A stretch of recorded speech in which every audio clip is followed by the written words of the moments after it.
Nabi Musa alaihi salam adalah satu-satunya nabi yang boleh berdialog dan bermunajat dengan Allah Subhanahu wa Ta'ala. Setiap kali dia hendak bermunajat, Nabi Musa akan naik ke Bukit Tursina. Di atas bukit itulah, dia akan berdialog dengan Allah. Nabi Musa sering bertanya, dan Allah akan menjawab pada waktu itu juga. Inilah kelebihannya, yang tidak ada pada nabi-nabi lain. Dikutip dari 1001 kisah teladan Islam dari nukilan kitab-kitab Birrul Walidain, diceritakan suatu hari, Nabi Musa telah bertanya kepada Allah. Ya Allah, siapakah orang di surga nanti yang akan menemaniku?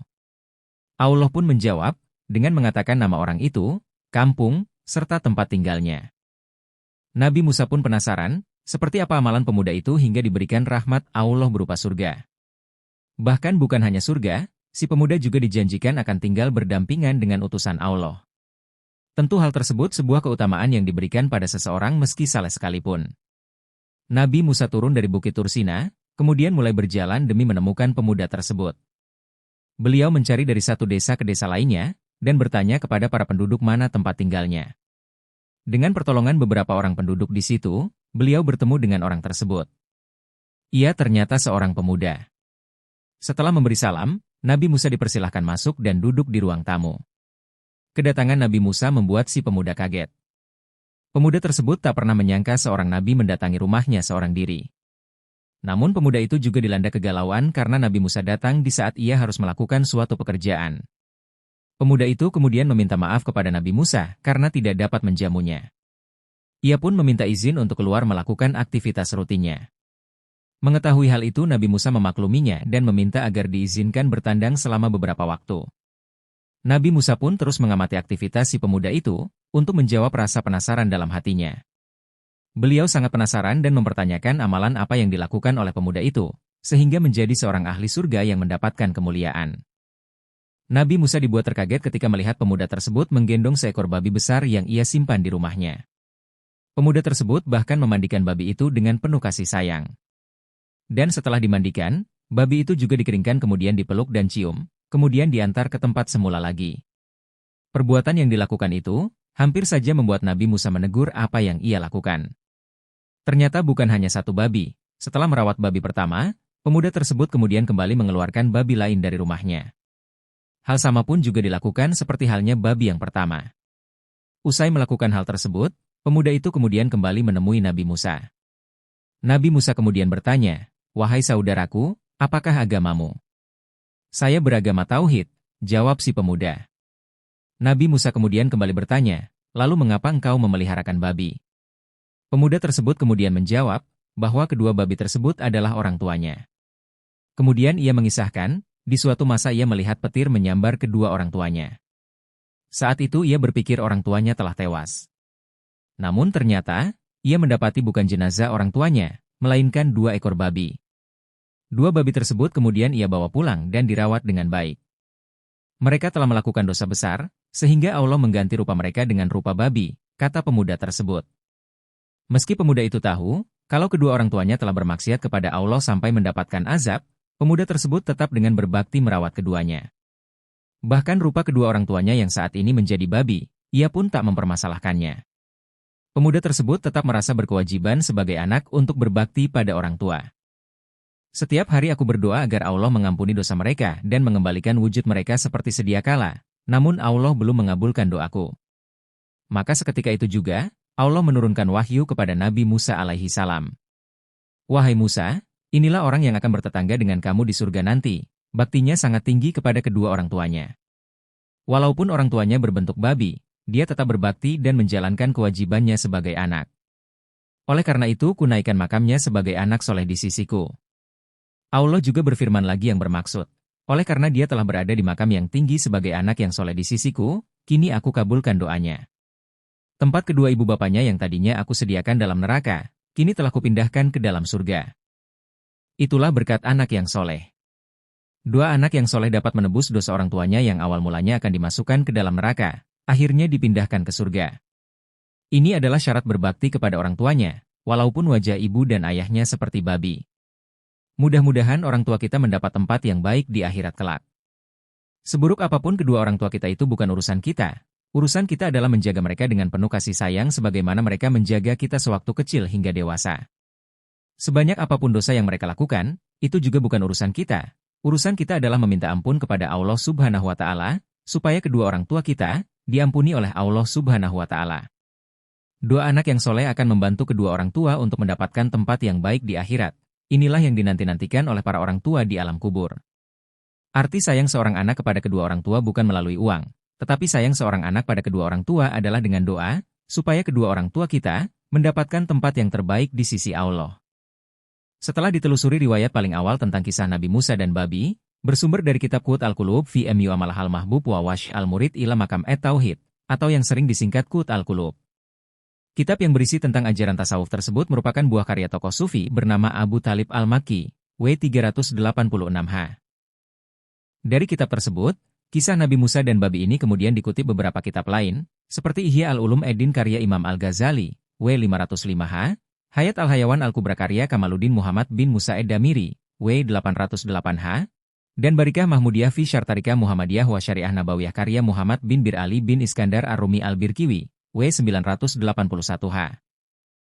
Berikut ini adalah terjemahan dari riwayat tersebut sebagaimana yang disebut dalam Qut Al-Qulub. Dari Utbah bin Waqid, dari Utsman bin Abi Sulaiman, ia menuturkan bahwa ada seorang lelaki, sebut saja namanya Fulan, yang bekerja membantu Nabi Musa. Ia pun banyak menimba ilmu dari Nabi Musa, hingga ia menjadi kaya dan banyak hartanya. Si Fulan lantas menghilang sekian lama. Nabi Musa bertanya-tanya tentang keberadaannya. Beliau tidak mengetahui kabar berita si Fulan sedikitpun. Hingga suatu hari, seorang lelaki datang bersama seekor babi untuk menemui Nabi Musa. Tangan lelaki itu menghela seutas tali hitam yang terikat di leher sang babi. Nabi Musa bertanya kepada lelaki itu, "Apakah Anda mengenal si Fulan?" Lelaki itu menjawab, "Ya, dia adalah babi ini." Nabi Musa lantas berdoa, "Ya Tuhan, aku memohon kepadamu untuk mengembalikan babi ini kepada keadaannya semula, agar aku bisa bertanya atas musibah yang menimpanya ini." Allah pun menurunkan wahyunya kepada Musa. "Ya Musa, walaupun kau berdoa kepadaku sebagaimana Adam berdoa, apalagi doa orang yang lebih rendah daripadanya, aku tidak akan mengabulkan doamu. Namun aku tetap memberitahukanmu mengapa aku mengutuknya menjadi babi. Hal itu karena ia mencari dunia dengan menjual agama." Riwayat itu disampaikan oleh Muhammad bin Ali bin Atiyah atau yang dikenal dengan nama Abu Talib Al-Makki. Kisah tersebut bukanlah berasal dari sabda Nabi yang terdapat dalam kitab-kitab hadis. Abu Talib sendiri menyebutkan bahwa ia mendapatkan riwayat tersebut dari Utbah bin Waqid. Namun Utbah bin Waqid sendiri tidak ditemukan dalam kitab-kitab biografi para perawi. Memang banyak nama Utbah ditemukan dalam kitab-kitab Rijal al-Hadits, namun sejauh ini penulis tidak menemukan nama Utbah bin Waqid. Dalam biografi Abu Talib Al-Makki sendiri, tidak ditemukan informasi bahwa ia pernah memiliki guru bernama Utbah bin Waqid. Sedangkan Utsman bin Abi Sulaiman memang ditemukan dalam kitab-kitab biografi perawi. Namun ia tidak disebutkan memiliki murid yang bernama Utbah bin Waqid.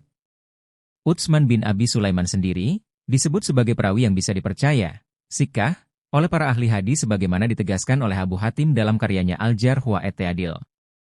Dengan demikian, dilihat dari aspek sanad, riwayat tentang kisah Nabi Musa ini memang bermasalah. Ada rantai yang terputus, baik antara Abu Talib Al-Makki dengan Utbah bin Waqid, maupun antara Utbah bin Waqid dengan Utsman bin Abi Sulaiman. Kisah di atas berisi tentang peristiwa yang diklaim dilakukan oleh Nabi Musa. Dalam kajian ilmu tafsir, sebagaimana dijelaskan oleh Husain Az-Zahabi dalam At-Tafsir wal Mufassirun, riwayat-riwayat yang berkaitan dengan peristiwa atau konsep keagamaan pada masa Nabi Musa dan Nabi Isa termasuk dalam kategori riwayat Israiliyat. Riwayat Israiliyat ini merupakan tradisi lisan dalam masyarakat Yahudi dan Nasrani yang kemudian masuk dalam khazanah peradaban Islam. Riwayat-riwayat tersebut sulit diverifikasi kebenarannya. Meski demikian, bukan berarti kita boleh langsung memvonisnya sebagai berita bohong. Nabi Muhammad sendiri memberikan arahan bagaimana sikap umat Islam terhadap riwayat Israiliyat. Dalam sebuah hadis riwayat dari Abu Hurairah, ia berkata, para ahli kitab membaca kitab Taurat dengan bahasa Ibrani dan menafsirkannya dengan bahasa Arab untuk orang-orang Islam. Rasulullah SAW pun menimpali, jangan kalian membenarkan ahli kitab dan jangan pula kalian mendustakan mereka. Katakan saja kepada mereka, kami beriman kepada Allah dan apa yang diturunkan kepada kami. Sahih Bukhari, hadis nomor 4215. Dalam hadis lain, Nabi juga memberikan arahan bahwa boleh kita menyampaikan kisah Israiliyat, tapi tidak boleh menganggap kisah itu sebagai hadis yang berasal dari beliau. Hal itu disampaikan dalam sabda Nabi Shallallahu Alaihi Wasallam, sampaikanlah dariku meskipun hanya satu ayat. Ceritakanlah tentang Bani Israel. Hal itu tidaklah berdosa. Namun barang siapa berdusta atas namaku dengan sengaja, maka bersiap-siaplah ia bertempat di neraka. Sahih Bukhari, hadis nomor 3274. Menurut sejarawan Ibnu Al-Kaisarani, W507H, dalam Al-Ansab Al-Muttafaqah, Abu Talib Al-Makki adalah seorang lelaki saleh yang tekun beribadah dan memiliki beberapa karya tulis. Gelar nama Al-Makki di belakang namanya bukanlah menunjukkan bahwa ia penduduk Mekah. Namun ia adalah penduduk gunung yang kemudian tumbuh besar di Mekah. Setelah wafat Abu Al-Hasan bin Salim, seorang tokoh ulama di Bashrah, Abu Talib pun masuk Bashrah dan mengutip banyak pendapat Abu Al-Hasan. Ia lantas menetap di Baghdad dan mendirikan majelis taklim yang dihadiri banyak orang. Salah satu pendapatnya yang kontroversial adalah bahwa tidak ada yang lebih berbahaya bagi para makhluk daripada Sang Khalik. Setelah pendapat itu menyebar di tengah masyarakat, orang-orang pun menudingnya mengajarkan bid'ah. Masyarakat lantas mengasingkan dan melarangnya untuk berbicara di depan umum. Sedangkan menurut Al-Hatib Al-Baghdadi, W463H, dalam kitab Tarikh Baghdad, Abu Talib menyebutkan dalam kitabnya Qut Al-Qulub beberapa hal yang mungkar terkait dengan sifat-sifat Allah. Terlepas dari tudingan miring terhadap Abu Talib Al-Makki di atas, beliau tetaplah seorang tokoh ulama yang harus dihormati. Karya beliau Qut Al-Qulub sampai hari ini merupakan salah satu rujukan awal ajaran tasawuf. Ketika menyitir riwayat tentang Nabi Musa dan babi, beliau sedang membahas tentang ajaran tasawuf mengenai pentingnya zuhud, terutama bagi para ulama. Namun, bukan berarti kita boleh menelan mentah-mentah riwayat tersebut.